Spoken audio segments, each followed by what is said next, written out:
It's the Sittin Sportside podcast. Can't wait. With Drew's Logar. You're killing me, Smalls. And Eric Hanman. I have dedicated my life to this team, okay? Exclusively on 1045theteam.com. And welcome into the podcast on 1045theteam.com. Eric Hanman along with Drew's Logar, and we have our reactions. We had the preview of the draft right here on 1045theteam.com and youtube.com/team1045, but now we have our reactions from the NBA draft and much, much more as we speculate what might happen. Other trades have happened. Drew, how are you? Great. Glad to be back in the studio with you. It was a wacky draft, man. Looking back on it, a lot of things happened that we were expecting, and then a lot of things to talk about. And we'll get to it a bit down the road on this podcast, but the pick that the New York Knicks made has a lot of fireworks around that, surrounding all of before the draft, the Porzingis and Phil Jackson dispute going on, and then they go out and get who they get. So the Knicks are one of the teams that we will be discussing, but overall, finally Lonzo Ball to the Lakers. That was it was fun to finally hear his name go across the stage. I think when we finally saw that Jason Tatum was the Boston Celtics' third overall pick, that was a lot of people were saying, wow, because Josh Jackson might be the better overall player, and just with the feud almost that went on with Josh Jackson and the Celtics. So a lot of things that happened, and looking forward to just overall getting into it. So, Eric, Markelle Fultz won to the Philadelphia 76ers. That was no surprise at all. No surprises to start the draft. I mean, they're starting to call themselves the Feds. I don't know if that's made by... I like that. I think that was Embiid. They're leaving out Covington, though. I mean, I don't know if that's... He's just not a name that I think they couldn't have used it. Right. Well, they used all last names except for Dario's first name, so I don't know. But, yeah, they're an exciting young team. They're a team that I think the NBA needs. I mean, and we can even look at the Timberwolves as well. They need another team to be exciting to people to be exciting in the regular season. Right. They don't necessarily have to be. I would say that it would be nice if they made the playoffs. They don't necessarily have to be a playoff team or a team that is like worth something in the playoffs. But if they're exciting this year, the NBA might be able to get some more traction in the regular season, especially because they got a lot of good young players. Yeah, I think that too. I think Mike, because they already sold out. I think Wilbon made a great point. He was saying we're looking at now a solid young core that the Philadelphia 76ers are building. That's why I think it's ironic. Saying that Okafor, Dario Saric, you have now Markelle Fultz and Joel Embiid. If they all stay healthy, those are four studs on that team right now. Mm-hmm. But Wilbon was saying on draft night, pretty good take by him.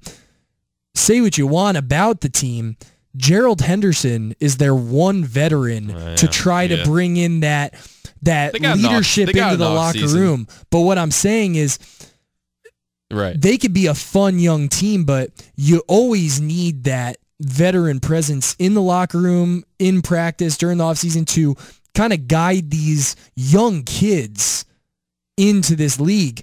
Because we forget, just because there are professionals in this league, don't forget that Markelle Fultz is 19 years old. Right. Joel Embiid, how famous he is and everything, he's no older than 21 years old. He might look huge because he's 7'3", but he's still a kid at heart.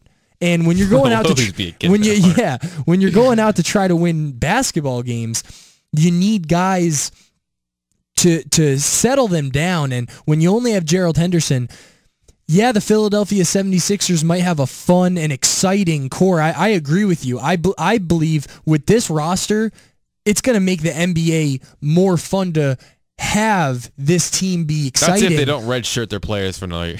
But I just can't see them being good, even with Markelle Fultz coming this season. I can't see them being good this next season. Good. So not even good enough for an 8 seed. No way. No, I think that they're going to have another struggle year. I feel like by the end of this podcast, we should get into a little bit. Obviously, we have a whole offseason to get to. Maybe we shouldn't do this early, but I feel like we should be able to look at what we think could be playoff teams at this moment. One of those way too early. Way too early. Because there's a lot of stuff that has to go on, right? Oh, no, for sure. But I'm like speculating, we look at what the Bulls already did. Right. That's a team that just made the playoffs. They're off the board now. Right. So we can take a look at some other teams and see what they're from that perspective. I'm totally down. You know, and on top of that, you got LeVar Ball, you know, guaranteeing Lonzo leading the Lakers in the playoffs. How do you feel about that? So, well, just another class. It's a headline grabber that he continues to do. At this point, I feel like it seems to be something that he does that maybe this one seems a little more like pie in the sky, constructed. Yeah, pie in the sky. Oh, I think this one. Go ahead. I think this one seemed a little bit more constructed. Like he knows he's going to be interviewed on national television. His son just got drafted. He's thinking to himself, what can he say? I feel like this one seems a little less genuine. Just kind of like I'm this guy that says crazy things. This is what I'm going to believe in my son, and right. Like what more way to say that than guaranteeing a playoffs? No, I mean, to me, it was a blatantly obvious go at. This is kind of my last moment of being the head of the Ball family. But once Lonzo Ball crossed the stage, had the Laker hat on, and shook hands with Adam Silver and took those picks, he's now the face of that family. I know LeVar Ball was the media sensation this past offseason, and even in the draft room, he was saying now that Lonzo Ball will take the Lakers to the playoffs next year. Mark my words, and when they do come back and talk to me, because I'm going to be right the Ball way, all that. Yeah. That was his lasting moments in the media's spotlight, because yes, Lonzo Ball will always have his father, and he'll be doing little media, little news things and here and there, but Lonzo Ball is now the main attraction, and it's no longer if they pull your daddy can talk for you once you're a professional in this game. So I didn't really even take that seriously. He'll try to stay more relevant probably. But once you're a professional, you're no longer your family's brand. You are you representing your family.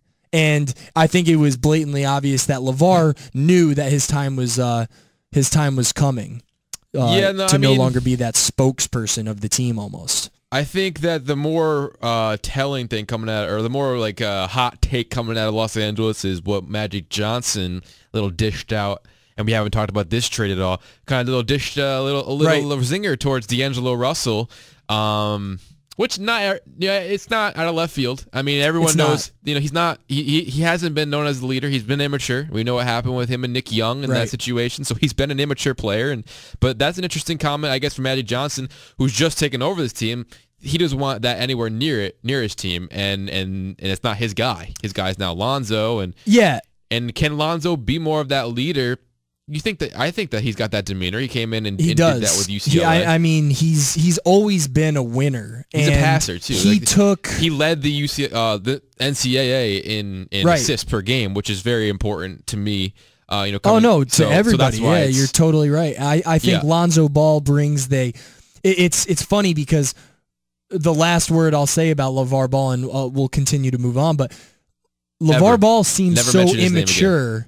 But Lonzo plays mature beyond his years. And I do believe that he can be a franchise-building point guard.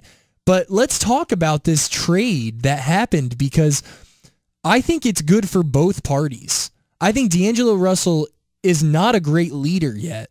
And when you're 19, 20 years old, and you're in Los Angeles, California, he already has had some romantic experience with Kendall Jenner, like big time names, and then he gets caught with the Nick Young thing.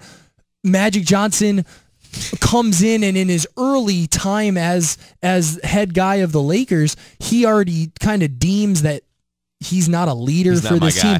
He needed to move. And to go to a team like Brooklyn, he now has the ceiling is so low now. The ceiling is the roof. The ceiling is seriously the roof of the Barclays Arena, because D'Angelo Russell had all of these, like, if you're going to be the leader of the Lakers, one of NBA's teams, I say NBA like they're one of the big market teams. Yeah, no, yeah. You gotta be talent all there and then your head all there. And he just frankly isn't yet. So to go to Brooklyn, he can almost restart and revamp his NBA career to hopefully show why he was the second pick in that draft a couple of years back. Wake up call. I think I look at maybe, you have a legend talking to you about that. Yeah, and now he has a chip on his shoulder instead of, oh, I was the second pick. I should be the franchise point guard. Oh, and I'm in LA. I'm the guy, man. No, now he has to start over. Exactly. And build his brand again. So I think it was a great move on both ends. Yeah, thank you. And I mean, if you can't have a top 3 pick in a draft, get him 2 years later when a team doesn't want him. And, but it doesn't work out. They basically took on a contract in Mozgov. That's why everyone loves this trade for the Lakers, right? Yeah. Because they get that ridiculous contract from Mozgov, which is ridiculous. It is a ridiculous contract, but if you look at the salary cap, I mean, I can't say that was a great deal. Like, it was bad, but with how much money everyone's getting, it's not out of... It's not outlandish, but it's still not the greatest deal. Right. Like, I agree with you. It is. Right. And giving any type of money to Timofey Mozgov is almost outlandish. Yeah, right. But I can see him having some solid minutes for the Nets this year, maybe. So it's the same type of thing with Timofey Mozgov. He can actually go and play consistent minutes. That was the weird thing. Because now... Why would you sign him and not give him consistent? Because they didn't give him consistent minutes in LA. So what was the point of signing him then? I mean, that's just why I didn't get it either. But now, since Brooklyn has no expectations, yeah, exactly. Justin Hamilton, he'll start. Justin Hamilton, they just drafted the center, and now Brook Lopez goes to LA. Let's talk about the Lakers. I think they were one of the teams that won this draft week because they freed up a ton of space with that Mozgov dish. You bring in Lonzo Ball to be that franchise point guard. Mm-hmm. You bring in Brook Lopez, who... The expiring contract as well. Expiring contract, I know. Which would open up more money next year, but yeah. Right, but say they now bring in Paul George with all of that cap space. Yeah. Brook Lopez can look at this and be like, all right, well, I know I'm realistically not a $25 million per year player. And now that I finally am playing alongside guys like Julius Randle and Lonzo Ball and Brandon Ingram, I kind of like it here, and we have a future. Maybe he'll take a pay cut. I think he might. Right, and I think the Lakers have something going here. Let's not pretend that he didn't play playoff basketball before, because he has. Right, but I mean, not recently. Nets made the Eastern Conference semifinals. Yeah, that was only because of Paul. Hey, it was only because of Paul Pierce. So I mean, that deal got you one series. So the trade worked for one playoff series. I had said for a long time, because as long as I had it, that the Nets had more playoff series victories in the Celtics since that deal. That's no longer the case. Damn. They have one less, and so now I no longer can say that. Right. But I digress. Let's move on to something that's a little more happy to talk about, I guess. Another trade, the Jimmy Butler deal. Yeah, big time move in really this draft. I think that was might be the biggest story coming out of this draft. Obviously, great young players, but the most impactful thing that came out of this draft will probably be this trade. Jimmy Butler and the 16th overall selection, who ended up being that big man Justin Patton from Creighton, they go to Minnesota, and in comes Lauri Markkanen, the 7th overall pick, Chris Dunn, a top 5 pick in last year's draft, that point guard from Providence, and you bring in Zach LaVine, who we all know has ACL issues, but when he is healthy, is one of the most athletic players I've ever witnessed. Not just in the NBA presently. Zach LaVine's first step and first jump into the air is literally history-making every time he's out there, because he is truly that springy. And that was the blockbuster trade that happened on draft night. And Eric, I love this for both sides. Yeah, I came out with that too. Let me tell you why. I thought it was before you say that, I just thought it was really weird. Maybe because we already mentioned the aforementioned Michael Wilbon, the Chicagoite that he is, and Chicagoan, I don't know, but I mean, Chicagoan, he probably was Chicagoan. probably so upset to lose Jimmy Butler that his reaction wasn't as good. Like, he started warming up to it as the broadcast went on. Right. But I was very surprised that he kind of had that pessimistic reaction right away. It's one of those things where now you have to accept that you're not going to be competing for a playoff. And it's that initial saltiness, we'll call it, as a fan, when you see your star leave. Right. You're just like, oh my God, down in the dumps. You feel terrible. Why do you like it for the Bulls? Go ahead. Why do I like it for the Bulls? Or both. Yeah, right. Yeah. So we'll start with the Timberwolves, because I think that the Timberwolves set out to get Jimmy Butler. Now, this is 2 straight off seasons that the Minnesota Timberwolves head coached and basically have been run by Tom Thibodeau since he's been there. Ex-Bulls coach. They've been trying now 2 off seasons to get Jimmy Butler. Last year, the Bulls didn't budge, so that was a failed experiment. This year, they still want him, and they finally got him. And you bring in a guy who's only 27 years old, but he becomes the veteran to this great young team. And when you look at that team in the West, the names that they have, Karl Anthony Towns, Andrew Wiggins, and now Jimmy Butler, maybe not the best 3 names, but with that youth and that maybe 2 years down the line, what they can potentially bring for a long, extensive period of time in this NBA, Jimmy Butler is the perfect guy to come in and lead the way. He understands Tibbs. Tibbs loves him, and we all know Tibbs can be, at times, a hard coach to play for. So when you have a guy who has figured the coach out and knows what makes him tick and what makes him get angry and what makes him what he loves, he can now go over to Karl Anthony Towns, Andrew Wiggins, the boys, and be like, this is what you got to do to be successful under him. And Tom Thibodeau is a successful coach. So I love it for the Timberwolves because they have the young studs. Now they bring him in. Now, Jimmy Butler, to kind of bring that next level star to that young crew. Now bringing over to the Chicago Bulls. I mean, I think that the Chicago Bulls knew once this season ended for them, when they lost to the Celtics in the first round of the playoffs, they kind of saw the writing on the wall that, oh boy, maybe we aren't a top 3 team in this Eastern Conference. Oh, and LeBron James is still playing. So when he is still playing and active, we're not going to be better than them.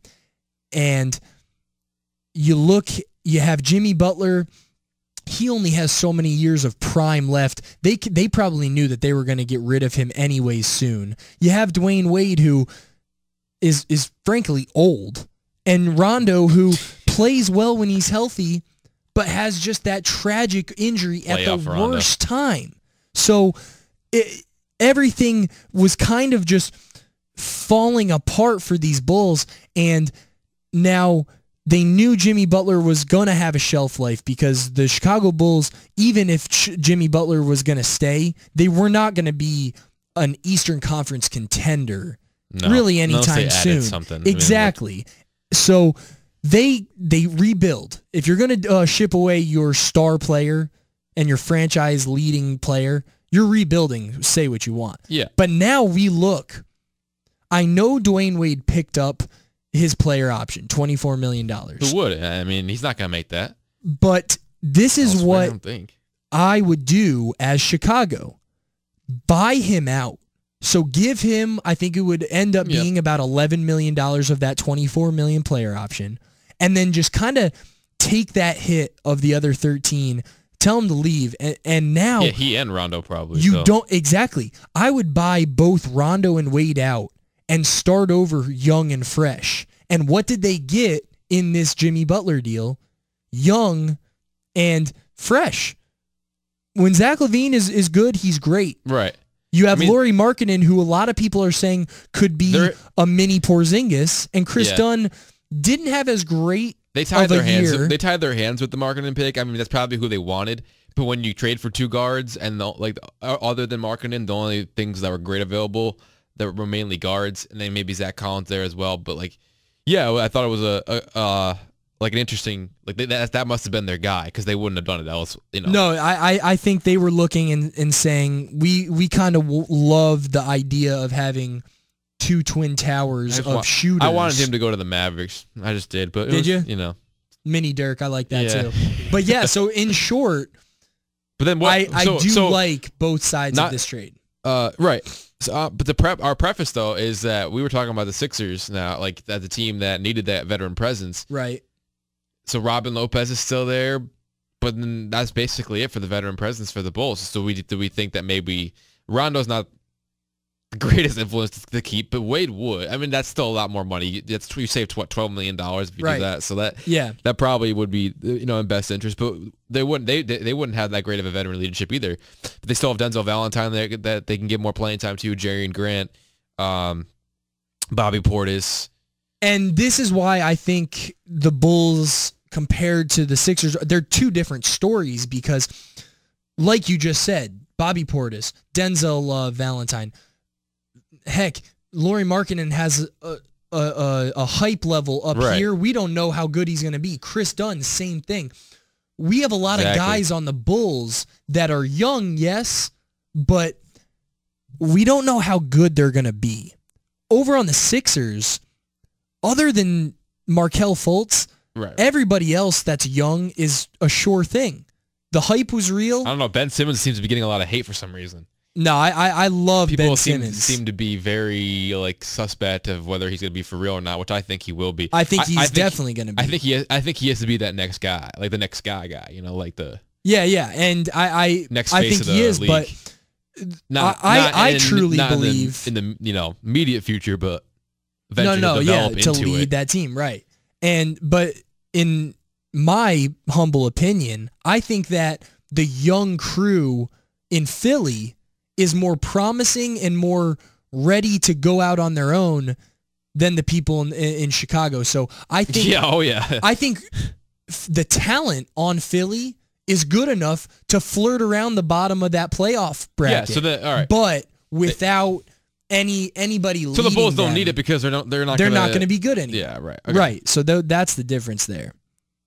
Any other? I mean, we've talked about what happened in this draft. I think in the 8 spot, we have to give some credit. We're 104.5, the Team ESPN Radio, representing New York sports. Let's just talk about the Knicks. New York sports. Yeah. So they bring in Frank Ntilikina and Ntilikina. See, whatever you want to call it. Before the podcast, I asked Eric, how do you say this guy's name? Ntilikina. I come out and screw it up. My apologies. I think Kristaps Porzingis was getting his name butchered right after he got drafted a couple of years ago. Yeah, but eventually this will be something you don't stop hearing on 104.5 The Team. You'll just keep hearing Ntilikina all the time. How do we feel about this? He's a 6'5", 190. He's kind of a long, lengthy point guard. Great defense, kind of suspect offense.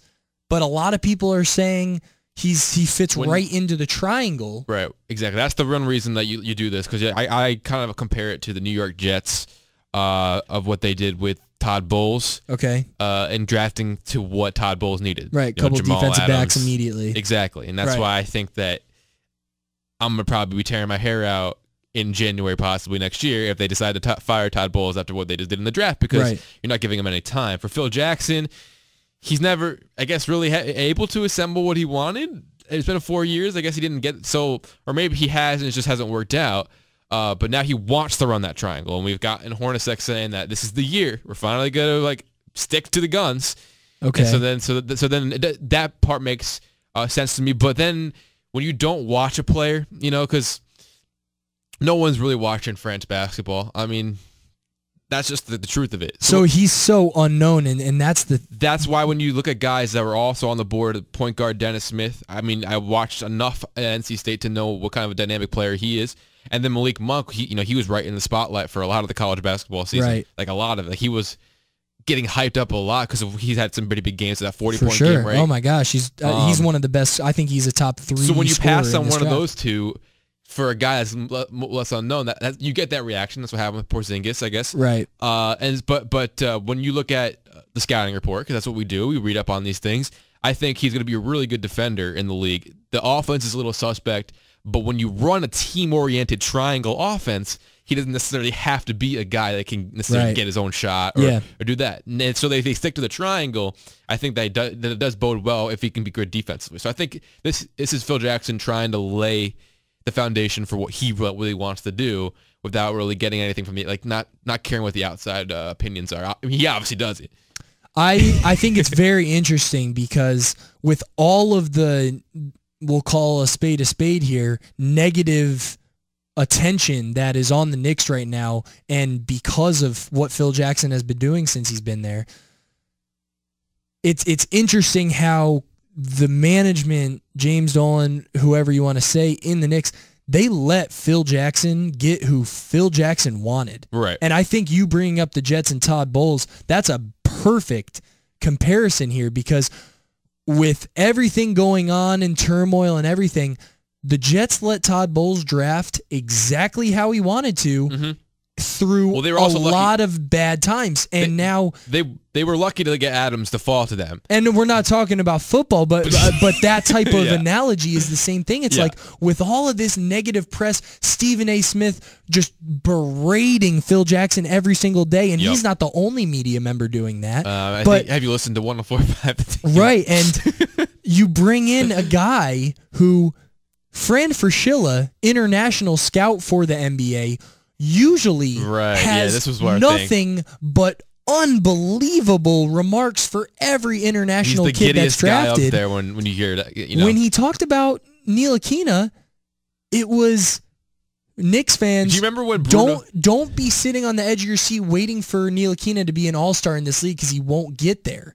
But he has potential to be a pretty good point guard in this league, is how Fran Fraschilla, international lover, talks about this guy. So in terms of right there, I say the Knicks didn't win here. Do you remember? But not to go off topic. Do you remember when Bruno Caboclo got surprisingly drafted by the Toronto Raptors? Yes. And Fran, he was like, "Oh, it's the Brazilian Kevin Durant," and stuff like that. I mean, obviously he's only 21. He still hasn't developed yet, I guess. But he was so giddy. This one, it was like you just said. Okay, Knicks fans, don't expect him to be your savior, and don't wait for him to be great, because he's just a starter. Not that good. That was the word he used. He's a starter in this league, which is with good defensive potential, shaky offensive potential, and I just think that it was eye-opening through all of this negative New York Knicks media that's been going on, that Phil Jackson got who he wanted to fit the triangle perfectly. And to finish this 8th pick for the Knicks on a positive note, like you said, I think with the point guards or just guards that were available here, he is the one that ideally will fit this triangle the best. What's your thoughts on J.J. Redick? You think that's a guy Phil will target in the offseason? I think that would be a perfect guy to target. I think J.J. Redick would be a very good addition. I mean, to be honest, I like Austin Rivers too. Okay. I know that he's out there in L.A., but to come in and... Well, he might be able to be the guy out there at this point. He might as well stick with his father or something. Yeah, right. But moving on. Speaking of Malik Monk, I think that going to Charlotte, which was a playoff team that I liked a lot 2 years ago. Okay. They played a really good series against Miami Heat and Dwayne Wade. And Dwayne Wade, basically, I think Dwayne Wade stole that series from them, how great of a series he had, not to be lost there. But I think getting Malik Monk to play next to Kemba Walker, I think that's a big time thing in this draft. They needed more offense. I think that's what he's going to give them, because they already have the MKG. Yes. The defense. And I think Nick Batum, who's kind of that jack of all trades guy. And on paper, the day before draft night, you bring in Dwight Howard, who I know he's been underwhelming the past couple years. That's a trade we didn't talk about. But and that shouldn't get a lot of light, because Dwight Howard hasn't been talking worthy. I don't think the Hawks didn't get much for him. They got the worst Plumlee brother, Miles. And you think Marshall's better than Miles? Sorry. Compare. Okay. I wasn't even talking about Marshall. I wasn't. I was talking about Miles and Mason. But gotcha. I think if the Charlotte Hornets, they're hoping that everybody that they have will play the best that they want them to play. They have a really good defensive core right now. If Dwight Howard can get back to even 16 and 11 consistently, right? You couple him with Kemba Walker. who's a lethal scorer at the point guard role. I like Malik Monk here. Right, I think, like you said, they needed consistent scoring because the problem with the Hornets, with an undersized star in Kemba Walker, if they were playing a team with a great primary defender, Kemba Walker would get shut down or just curtailed enough to not own the game. And now when you bring in Malik Monk to kind of take some pressure off of Kemba Walker, I think it's a great fit. I really do. Yeah, definitely. Now, I told you before the show, as we get to where we're at right now, kind of having a fun time with this half hour about into this podcast, but we'll continue because we're having a great time, right? Right. 1045theteam.com. Yeah, definitely. But what I told you before the show was what I really got out of this draft was I really like, and this is almost as blasphemous as saying something good about the Cleveland Browns, to use another football analogy. Right. I really like what the Sacramento Kings have been doing, even dating back to that draft and this, or to that trade of DeMarcus Cousins, which had to do with this draft. They got the 10th pick and then the 34th pick. They turned that 10th pick into two more picks, the 15th and 20th. They trade Zach Collins basically for him, who got drafted to the Blazers, who they had a decent draft too. Yes. But I really like what they got to go with Buddy Hield and Scal Labissiere and Malachi Richardson as young core with Sacramento. It's another team that's going to be really young. That De'Aaron Fox, I thought he was a great high floor, maybe one of the highest floors in this entire draft. Yeah, I believe that. I think just overall in 10 years, and we're going to talk about the best player from this draft, De'Aaron Fox might have the highest hype for that title. Right, because like if some of the potential doesn't work out for some of these guys, yeah, like they might just completely fall off. Well, I think Fox will be pretty consistent. And it's interesting. I almost take the more pessimistic view of the Kings and their draft here. I think it was once again a questionable decision making. Behind besides the De'Aaron Fox.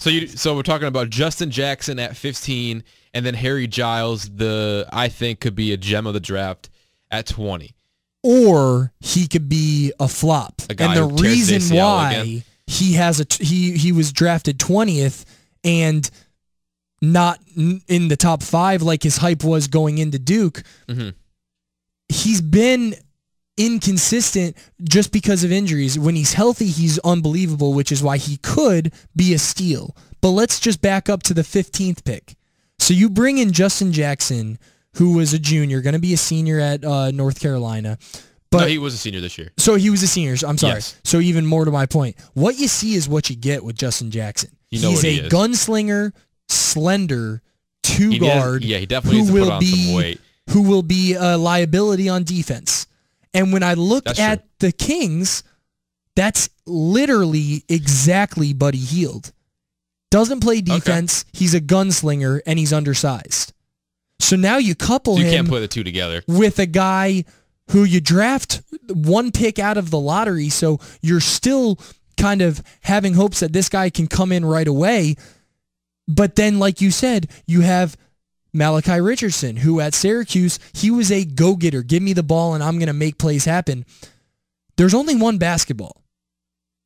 I just don't. And even dating back to last year when they got the Papadopoulos, you don't need whatever that guy's name is. They in the past couple drafts, you only need a couple of them to pan out. I guess is my point. Like I know if Jackson doesn't pan out, then maybe Malachi will.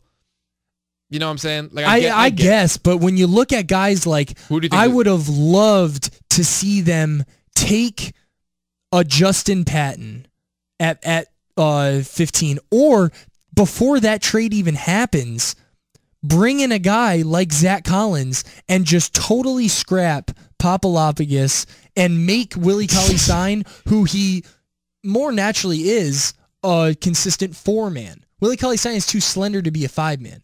And now if you bring in a 7-foot, 235 Zach Collins to be that big man, I don't know. I guess they have boom or bust potential with what they did. But it seems like the Kings... some of the minutes that Scal Labissiere gave towards the end of last season.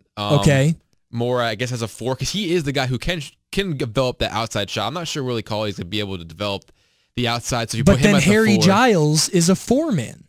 Right. And if you like now what Scal just recently showed you in the last 15 games, because I agree, I think Scal came on once Boogie got traded. That's exactly what Harry Giles could be, though, too. It was a little earlier than when Scal was drafted, but that's the same type of thing. A guy who was supposed to be really good coming out of high school and into college, and then his value plummeted, one for injuries, one for lack of good play, right? I don't know. I just think that they keep drafting guys that they already have instead of kind of going for sure things. But hey, what I do agree with you is that if it works out, the Kings might be the overall winner of this draft. Not to mention what they got with the other pick, the second-round pick they got from the Pelicans as well. I love bringing Frank Mason. I think in terms of point guards, they found their backcourt for the future. I love De'Aaron Fox, and then Frank Mason, since coming out of high school, has just shown through any circumstances he's going to be a winner. And I think he continues that in the National Player of the Year, man. Maybe I'm a little more pessimistic on the Kings, but a little high. They'll be a good pick, I think. They'll be a team that we'll be talking about for good or bad in this. Now next there's some good second sure. rounders who could be Draymond Green-esque, if you will. I think. Okay. That we got from this. I really the three I kind of have my eye on are the Oregon Ducks. Okay. As well. Actually, they're all seen from the pack. Because I also Rab and Ojale. So we can want to talk about. I think the best pick of the second round is what the Warriors did. Unfortunately, Jordan Bell. Because being able to buy into the draft and get Jordan Bell exactly. To do what they need, right? They need that 5 just to play defense. Doesn't have to do anything offensively and be able to finish around the rim on a alley-oop. He's a rim protector, but he's not Zaza Pachulia. You're valued. Right. Exactly. I think he's like he kind of is what JaVale kind of was for them, right? Right. And I really like the Jordan Bell move. You also mentioned it briefly. I love Shemi Ojale going to the Boston Celtics, man. And just as a quick bitter side note, being a Suns fan, we had the 32nd pick with Shemi on the board to bolster even already an exciting Josh Jackson, Devin Booker wing. Bring in Shemi, who's that 6'7" girthy guard. I would have loved seeing him there with those guys. I think he drops down to the 37th. What? He went 30. He went 37th. 37th. Yes. I don't understand how. I thought he Oh, I had him crack in the first round actually when my mock, but. Yeah, the thing with Shemi is that I think he's undersized going to the NBA for the style that he plays like. He kind of reminds me like a mixture of DeJuan Blair and Draymond Green. Like, so he has two second-round gems. So he has, true. I wouldn't call DeJuan Blair a gem anymore, but not anymore. Definitely not. He was a 4-year wonder-ish. DeJuan Blair didn't pan out in the league because he was an undersized 5. Shemi right here, 6'7", 235. He's listed as a power forward. Comfortability-wise, he's going to need to play the 4 because he doesn't have the outside touch and the weapons to get respect from 3 guards and guards in this league at the 3-point line. So he's going to have to be a banger. And going to Boston now, you can bring him off the bench and not even worry about it. But I do think coming off the bench, he will be a guy to immediately have an impact. So I love Ojale to the Boston Celtics. I agree with Jordan Bell. Moving down, I mean, a lot of it was maybe Sindarius Thornwell is what I was maybe thinking. I think it's interesting because he goes to a Milwaukee team where he doesn't need to have an immediate crazy impact. And I kind of relay this and couple it with the Malcolm Brogdon thing. They got Malcolm Brogdon to be the guy for the future. And since he didn't have the we need you now immediately title around him, he just kind of played loosely. And we saw him almost get first team rookie awards in his first season.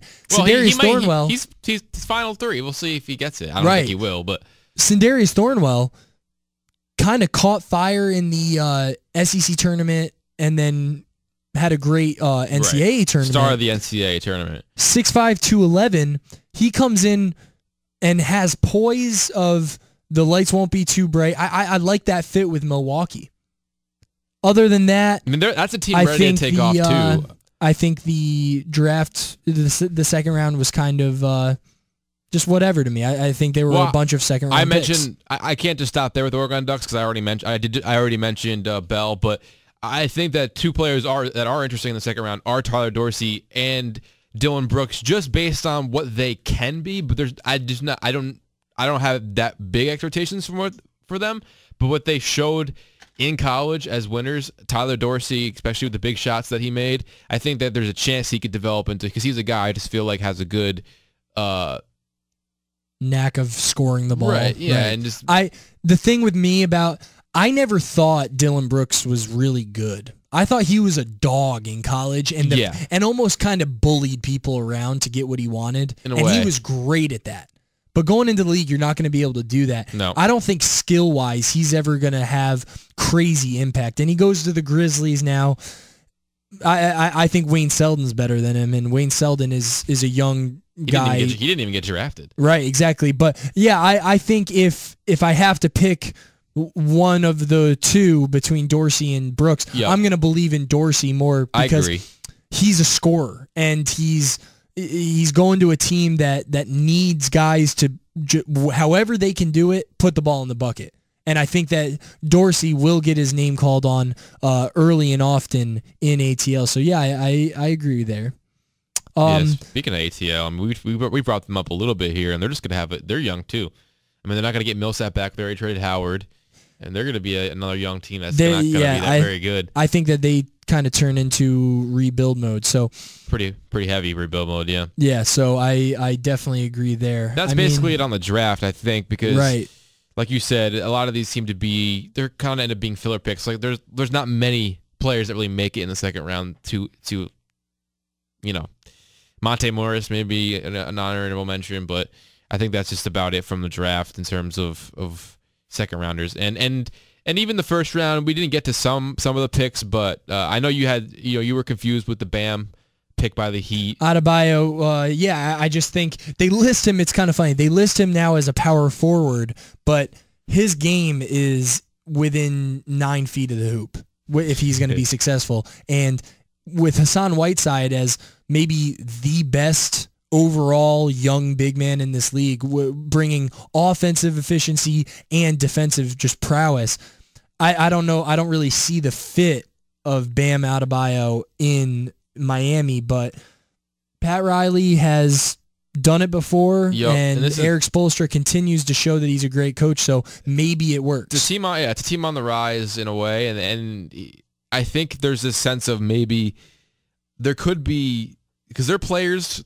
for PG, I'm not sure what they're going to, because we talked about this before, that like the Paul George, they know they want to trade him. The Pacers, a lot of teams know that traders need to trade him at this point because he's not going to stay. So if the price does end up getting reduced, maybe this is something that they drafted to offer. Yeah. Who is the most offerable player, I guess, maybe at that position. Maybe that was it too. And then last two players I want to mention, Josh Hart ended up making the first round. He's going up to L.A. Kind of almost like a Jordan Clarkson, interesting, type of draft pick, right? Right. Guy he went all 4 years. Clarkson was after his junior year at Missouri. So maybe I like Josh Hart. I mean, I'm not sure. And then Frank Jackson, he's a develop case, I think. Right. Out of Duke. But he goes to the Pelicans who desperately need guard play. That's the thing. I think he was blessed as a project player. Wherever he was going to go, it was going to be a project for the team that drafts him. But Tim Frazier just signed a 2-year deal with the Washington Wizards. That was their backup point guard, and they don't even know if Drew Holiday. He got traded there, I believe, right? Yeah. Yeah, they traded him there. Okay, so my point is that he's gone, and Drew Holiday might be gone as well. Right. So there might be room for him to get early and often minutes in New Orleans. That's not ideal. And it's not like I can argue that because they have two of the top big men in the game, so the ball is going to be in number 15 and number 0's hands for 80% of the offensive possession. But Frank Jackson. Well, how big of a leap do you think they're going to take? Because they weren't. I don't think that they're going to take a huge leap that much really at all. I think you look at the West, even the last three teams that are going to be consistently fighting. I think the Minnesota Timberwolves pose a better threat to make the playoffs. Let's go. We just, we're towards the end here. We've talked about basically everything that's happened so far. Now it's all about speculating the way too early things. We're talking about possibilities, and you look at the Warriors, Spurs, Rockets. I think they're all staples. But then you look at Clippers and the Jazz. Those are two interesting teams that are 4 and 5 that could lose key players. The Jazz have more room to recover, in my opinion, than the Clippers do. Because if CP3 falls, where does Blake Griffin go? And they end up selling DeAndre Jordan if CP3 leaves. And then JJ Redick, we just mentioned, probably is leaving. Right. So Clippers might not even be a playoff team next year, and especially if they lose all three of the aforementioned players. If Blake leaves, you're going to see hell break loose in LA. Yeah, I mean, because it's just going to be a trickle-down effect. Yeah. And then for the Jazz, if you lose Gordon Hayward, do you still think this is the playoff? I think that they have good players, but I'm not necessarily. I mean, they hung in there with Hayward out this year. I mean, because Gobert was so good defensively, But then I look at a team like Portland being better than the Jazz. I do too. Without Gordon. They were very disappointed this year, even though they finished 500. That's disappointing. Right. Don't even try to sugarcoat. Even though they didn't know that with two of the top scoring guards. CJ McCollum isn't a top scoring guard, but 1-2 punches, they're one of the tops in the games. Oh yeah. And to go 500 is very, very underwhelming. But so to start to wrap this up, who are two teams, Eric, that didn't make the playoffs this season in the East that you're now looking in the East that you're now saying they will make the playoffs? Too early to tell, but who are the two teams? The easiest one right out of the gate is Miami, because how great they were at the end of last year. 30 and they 11, just the story. Missed out. And I think that they're going to continue to get better. They're players for Gordon Hayward too. Obviously, we're talking about before the free agency starts on July 1st, so we'll have a little bit more once that all the pieces come together. We'll be able to talk about this a little bit better. But this is I love doing this now too. They're definitely on my list. And then we mentioned them before. I think Charlotte was a team that kind of was right there and then didn't make the playoffs. That kind of reminds me, if you remember, about the Washington Wizards. They were a team that was right there. They lose Paul Pierce, and then for whatever reason, they just did not make the playoffs. And then they came back this year and were a very strong competitor in the East. Interesting. I think Charlotte could be a team. I'm not sure they'll get to 49 and 33 like Washington did, but I think I like them to make the playoffs. So those would be the two teams that I would say as well. Yeah, we didn't talk about him on this podcast. I really like Luke Kennard going to Detroit. Yeah. And if Drummond stays, I know there's some chirping on his name for this offseason, but if Drummond stays, I say that Detroit maybe takes out one of the teams like Chicago or Atlanta these couple. Just talk about those. Atlanta and Chicago are definitely gone, right? Yeah, and that's think at this point. But then the other Pacers teams trade Paul George, they're probably gone. They're gone as well. So my other pick. And what if Kyle Lowry leaves Toronto? Do we see them? I mean, DeMar is still a very good player. They're still a playoff team. Yeah, they're still a playoff team for sure. East, yeah. I mean that. But I'm just saying that could open up. I think the top three is Celtics, Cavs, Wizards, but I think that opens up 4 or 5. And I think you say Charlotte. I'll take Miami and Detroit. Let's move down to the West. It really could be all three. It definitely could. We just mentioned a bunch of teams that are going to probably fall out. Same question in the West, you're saying? Yes. Oh man, the obvious answer goes right to Minnesota when you bring in Jimmy Butler. I think that'd be a very big disappointment if you don't. But this will be a little bit tougher because this is talking about the Western Conference, not the Eastern Conference. But I'll go with Minnesota. I think, and we're basing this on what we know now or possibilities of the future. No, what we know now. What we know now. Okay, so that would make me a little bit. If I did say I believe in LeVar's comment, that would be a little crazy. Now I'm thinking maybe if they get Paul George, they'd definitely be a team that would go on it. I think even now, because Brook is a good player, and if Lonzo really has that impact, maybe they'd be fringe, but I'm not going to put them. I guess it had to be New Orleans because of the fact that, they could have two really great players, and I'd like to see that actually kind of try to work. I'd like to see at least have a little bit of success. Right. Yeah, I look here, I'm agreeing with you. I think Minnesota definitely has to make that jump, and I'm going to say New Orleans. I look at teams right here in the last couple playoff spots. They don't have stars that are as overall game dominant outside of Oklahoma City, who has Russell Westbrook, but Memphis, Utah, if they get rid of Gordon Hayward. Yeah. Portland, I know we just said have a good 1-2 punch in McCollum and Lillard, but you're going up against Boogie and AD. Yeah. If they can just somehow get it together, they are a playoff team. For sure. So what are your thoughts? I have New Orleans and Minnesota. Now, I look at Denver, and they were like a kind of a surprise, like a lot of good players that just that contributed to be where they are. That's why I don't necessarily think, obviously, Jokic, right, was very good for them, and it's probably really good player. Probably the best player that no one knows about, I think. Yeah, he's up there for sure. But I just what are your thoughts on Oklahoma City in terms of, if say they have to do absolutely nothing in this offseason, which they'll probably bring in something here and there, but if the roster stayed the same for Oklahoma City, do you think that Westbrook, not saying average triple-double, but do you think that they'd be like, do you think he put so much effort into just to drag them to where they are, or do you think that it's going to be like a fringe playoff team next year if they stay the way they are? Because I guess what I'm saying is, since we just are you asking is saying that Oklahoma City? Do you think that was like a one-time thing for Westbrook? Like, how I mean that is, did he put so much energy into that, and is that mentally draining to where, at a point, if they get off to a bad start, they could be toast?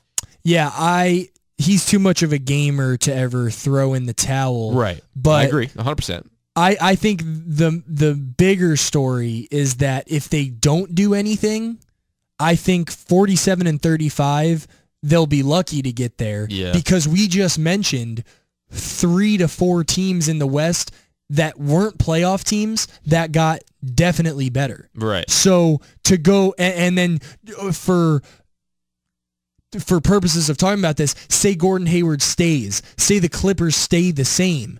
Now somehow, now the top 5 teams are still the same. And those players are going somewhere. Portland, you got to assume, will be better. Memphis is just overall just a consistent. Then you look at, is Jokic going to lead them? Like we said, New Orleans, and blah, blah, blah. It keeps going down.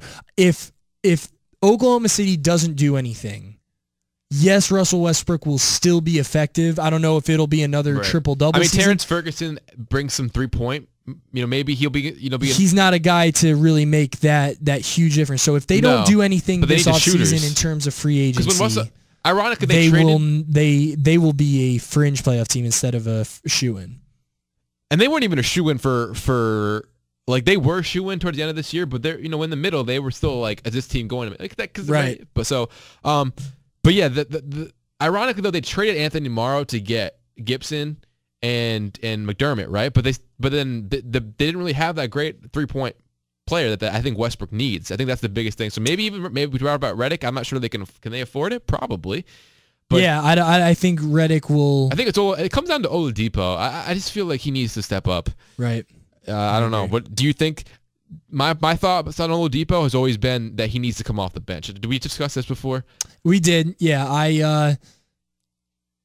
To be honest, I just don't think that he's a second option on a team, and they paid him and expected him to be a second option for this team. It didn't really fit. And Oladipo, maybe he comes off the bench, maybe he doesn't. I just don't think that he has the skill set to be that second guy on a team. But for overall talking, I know we could talk about the NBA all day, but it's way too early. But there's no one on that second unit that and it's way too early to even talk about this. But I think it's always fun to do it a little bit, especially our initial reactions after the draft, and we give you guys listening to the podcast just a little taste on what we're thinking on our way too early mocks of how we have about 5 minutes until we reach the 60-minute mark, which is where we probably leave it for the day. Right. Do you want to go through potential free agents and possibly predict, so like just the big ones? I mean, like Gordon Hayward, CP3, Blake Griffin. Like, where do we think these players are going to end up? Because by the time, at least for me, I do my next podcast, it will be after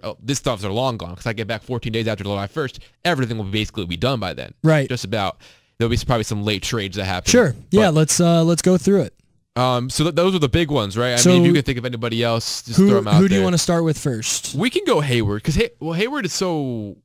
So do you want to forecast strictly? Does he stay or does he go, or do you want to say like if he goes somewhere? We can guess where he might go. Okay, I think Hayward does go, and I think that the new surprise team that no one was really talking about nabs him, and that is Miami. Yeah, I was thinking about them too. Yeah, so you agree possibility there. for him. What about CP3? Real quick on Gordon Hayward, okay. I still think there is a very real chance though he does end up in Boston. Nice. I mean, because I don't really. There just seems to be a really real connection with the Butler thing, right? With Brad Stevens and everything. So, but I think that Pat Riley really has this great way, and they're ready to take off at 41-41 with really a team that no one really probably knew. They sleep on him. Right, yeah, exactly. Right. So yeah, I like him in and Winslow's Miami. out. You said CP3. I think it's just it was too perfect for the Spurs to bend that team. Yeah. And I think that's eventually just gonna happen. I think so. However it got out there, right? And CP3 said he might be interested. I think it just fits too perfectly for what CP3 wants. And that's an opportunity to play in a conference finals, if not the finals. And I think that's where he'd probably end up. I think at this point. Yeah, CP3 is interesting for me. I think he upsets the NBA media this season. I think he stays with the Clippers. I think a lot of talk. That would be something that would be very. It would be upsetting because everyone roots for the guy like Chris Paul, and right. with a team like the Spurs wanting him. If that core stays together, yeah, the media is gonna their heads are gonna explode. Right. Yeah. So I think he'll stay, and maybe does that mean one Blake more. I think it all depends on Blake. Like I said, Blake is the lead domino here. If he's gonna hold firm, I think that DeAndre and Chris stay. But if Blake goes to a team like the Boston Celtics or just somewhere else, I then maybe see the other dominoes leaving as well. And maybe the last free agent to really talk about, Eric, to end this podcast, Paul George. We talked about him. Weird trade. We talked about him before the pod. He moved out of his house in Indiana, which isn't a huge deal. It doesn't mean that he's leaving and he won't be a Pacer fan or a Pacer player with nothing happening this offseason just because he moved. But it does tell you that his mind is outside of Indiana. So to finish this up, do you think Paul George will be wearing a different jersey come next season, and if so, who? It depends if Indiana really feels they can get more in season. So if Indiana's fielding these offers and they really don't like any of them that much, like not enough to be like, all right, well, when you're desperate in February, call us. Then I do think so. But I think there's a very real chance he starts the season in Indiana. But it just seems like it's going to get done at the latest August. Yeah, I think he... Like some team's going to give in at some point, I feel like, and give them with patience what they want. I think he goes, a lot of people, I don't think it's been talked about enough. I think he goes to the Cleveland Cavaliers. And I know that is wild to think about. Wasn't there like a story out there that, people were saying not to come? Like the Cleveland players were telling, I believe it was Jimmy Butler, like don't, like tell Chicago not to trade you here. Yeah. That was an interesting story. It definitely was. I think Paul George, a lot of people are saying... So you think, okay. LA. I think that... Do you think that the Indiana views a good backup plan, if you will, to build something around Kevin Love? Or are you just... I'm not sure. I think right now, if they have to get rid of... If they have to get rid of Paul George, I think they now move forward with Miles Turner being their guy. I think he surprised a lot of people last year. But obviously, the main guy they'd have to get back for Paul George would be Kevin Love, right? Yep. It's interesting, but in short, you say that he starts the season in Indiana. I'm saying that I don't know. I'm beating around the bush like a weatherman. Like hot takes here from Eric Hanneman. Well, but I think I'm saying is because I don't know the conversations going behind closed doors, and I think that what Indiana wants, and I think there's a team that will give what Indiana wants probably before the season starts, but there is the very real chance that they don't get what they want, and they say, call us in February when the deadline comes, and you have no other choice. Okay, so Eric is playing both sides. I am saying he goes to Cleveland, and with that, fine. If you want me to put a kibosh on like an actual opinion to go down on the record, last 10 seconds here of the podcast or whatever, on the record, I'll say he does get traded, and it is the Lakers. To the Lakers. It ends up being the Lakers. And they then, end up getting like Randall, not Ingram, so it'd be like Randall, probably one of the draft picks, like Kuzma or. You're gonna need to put a lot more in there, but in yeah, a future right. pick, obviously. So we both have Paul George leaving. So if you guys are Indiana fans, I'm sorry to say. Well, they already knew he was going to be gone by 2018. There was a shelf life. Paul George being a Pacer anyway. So sorry to break the bad news if you didn't know. Drew is the NBA guy. I mean, obviously I am too. And so we will have much more on the NBA without as long a doubt. as we're here at 1045theteam.com, which we are. Yes, sir. And I know that I'm going on a little bit of a hiatus here, but maybe you and Cody or whoever. I think we're going to figure it out to keep it going. Yeah, definitely. NFL news start coming out. Right. Training camp comes. A lot of baseball still happening, and the Yankees are in the midst of a pretty bad little stretch here. Hopefully they can get it back on track. But I'm very much looking forward to talking about everything that's happened in the 2 weeks that I am not able to talk. And I know Eric have a great vacation. You definitely deserve it. You thanks. Guys are going to have a great time, but we are we'll hold it down for you. Yeah. I think me and Cody will definitely hold it down. 1045theteam.com, youtube.com/team1045. Within the next week, I guarantee you will see another Sittin Sportside podcast. Right. It'll be happening, and like always. And I'm looking forward to listen. We appreciate. I have been on every single Sittin Sportside podcast, except for maybe one interview with D. Orlando Ledbetter by Mike James.